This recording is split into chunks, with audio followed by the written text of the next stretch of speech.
Welcome once again to our encouraging word. I want to begin today by showing you one of my most precious possessions. It is my toolbox. Now, it's not just any toolbox. It's the toolbox that my father gave me when I graduated from college. Somehow I had the sense to realize that to get through life, I was going to need a toolbox full of basic tools. Even though I'm not real handy with tools, I knew I was going to need those tools. And my father, who was very handy with tools, took great pleasure in filling my toolbox with basic tools. So he gave me a pair of pliers. It's hard to get through life without a pair of pliers. He gave me Phillips head screwdrivers. He gave me a crescent wrench. He gave me a hammer. He gave me needle nose pliers. He gave me a socket wrench, and on to fill this box.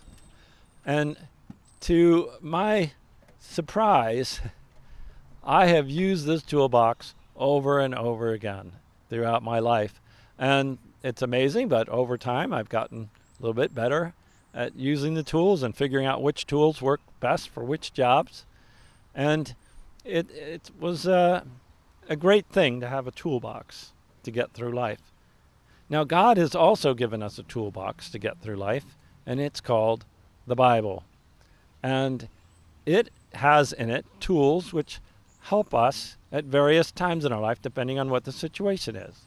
So maybe we're discouraged, maybe we're downhearted, maybe we're afraid. There are tools in here to help us.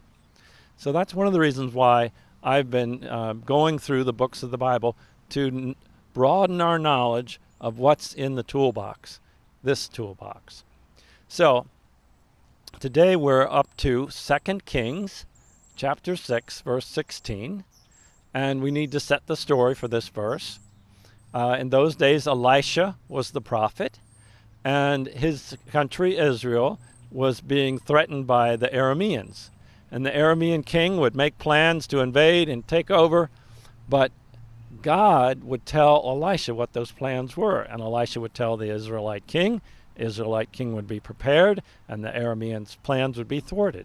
This happened over and over again, to the point where the Aramean king suspected there was a traitor within his leadership ranks, and they said, oh no, that's not the problem. The problem is that they have Elisha who's hearing from God, and they know your plans better than you do. And so the king said, well, I know what to do. We will capture Elisha. So he sent his army to surround Elisha's town. And when Elisha's attendant woke up in the morning, he looked out, and oh my gosh, they're surrounded by this huge invading army. Now, was Elisha afraid when he heard that from his attendant? No.